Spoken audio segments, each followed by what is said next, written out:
はい、ヤギ座の皆さんこんばんは。アストロカウンセラーのターラです。いつも動画のご視聴ありがとうございます。今回は11月27日の満月から12月13日新月までの流れをタロットで見てみたいと思います。よろしくお願いします。次回12月12日にカペラノートの使い方説明会をライブでやりますので、夜によかったらご参加ください。では早速いきましょう。よろしくお願いします。すでにちょっと混ぜにくいので事前に切ってあります。今回はね、でも少しだけ混ぜる。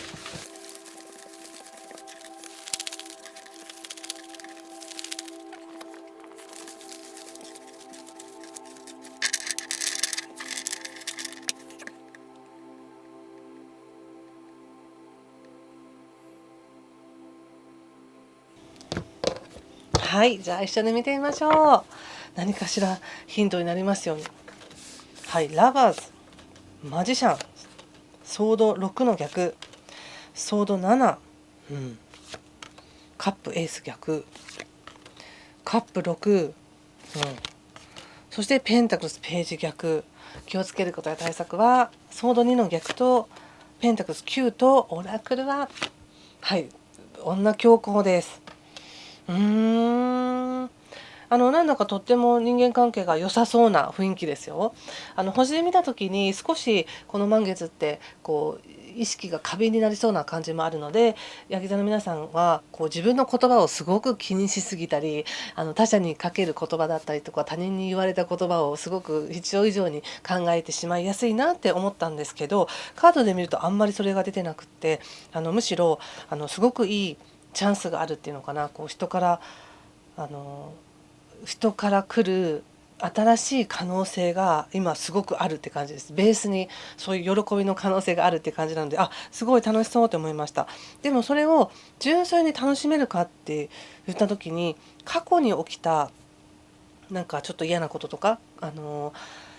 それが足を引っ張ってるって感じがあって、なんかまたもし期待しすぎてうまくいかなかったら嫌だなとか、なんかそういうのってありますよね。すごい最初に期待ガーンと上がってうまくいくと思ったらうまくいかなくってちょっと落ち込んで、でまた次今いい話が来てってなってもあんまりその前みたいに無条件に喜べないとか信じられないみたいなのがあるかもしれないんですけど、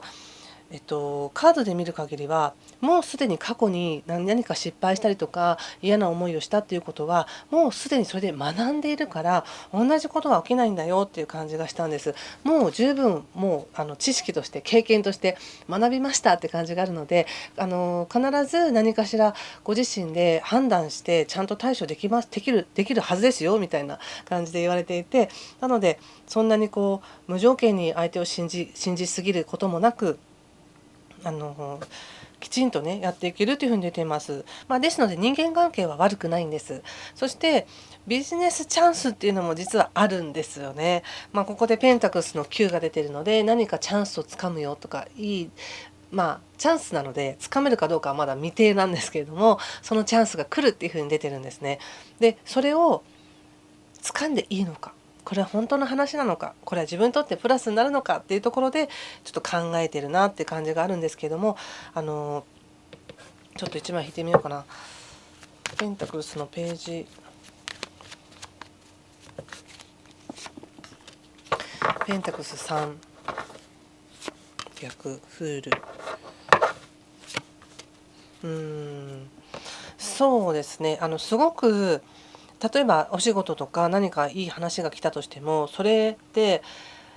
本当に利益につながるのかなとか、それは自分にとって本当にいいことなのかなっていうことを考えそうで、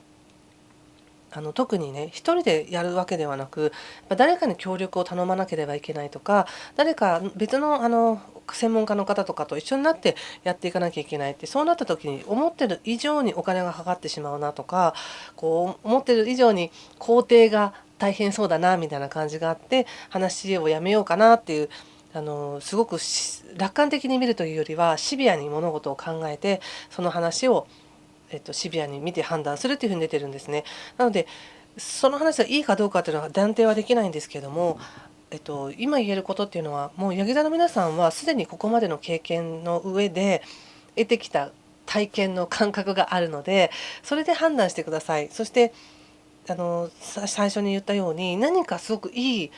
こう波動というか何かそういうのがやってきてる。なので感情的には喜んでください。楽しんでください。だけどビジネスに関してはシビアな感じっていうものをしっかりと持って、別にこの話がなくなったからって悪いわけじゃないし、変にこれは絶対いいことなんだって盲目的に思うことも危険なので、シビアに考えてやってください。そして迷うっていうのは、迷うんだったらしなくてもいいのかなって感じがしますね。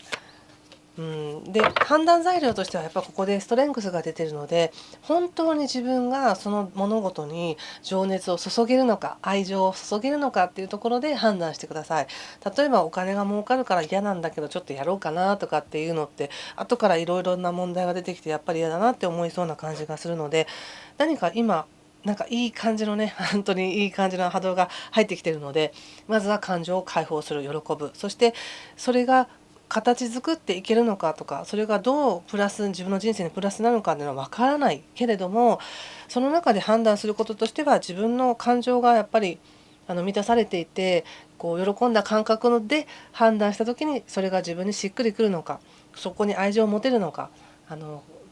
なんか利益損得じゃなくそこに関わりたいのかっていうところで判断していただくと、聡明なね判断がちゃんとできますよっていうふうに出ています。人間関係もさっき言ったみたいに悪くはないんですけれども、強いて言うとなんか自分が上の立場で相手が下みたいな感じで思いそうなんですよね。で自分ができることで相手ができないことであれば、自分がそこに手を貸してあげるとか、何かこうやってあげてほしいなって感じがあるんですが、あんまりやりすぎるとなんか嫌になりそうな感じもあって、そこもあくまでも自分に余力があって愛情をかけてあげられる、優しくしてあげられるのであればやってくださいっていう形で、相手にその完璧を求めるとか、もっと自分と同じぐらいやってくださいねっていうのはちょっと難しいかなと思いました。そんな感じかな。まとめますと、いろいろいろいろ言いましたけど、まとめますと、要するになんか今一番思ったの感じてることっていうのは、すごくいいエネルギーが来ている、新しいものが始まりそうだ、そこに対する不安も多分あるとは思いますが、やめるにしろ、それをチャンスをつかむにしろ、どちらにしても自分にその判断する、才能がある、判断することは自分にできる、それが正しいんだっていうふうに思ってやってみてください。はい、そんな感じかな。ということでありがとうございました。ぜひいい時間をお過ごしください。次回またYouTube ライブでお会いしましょう。ありがとうございました。失礼します。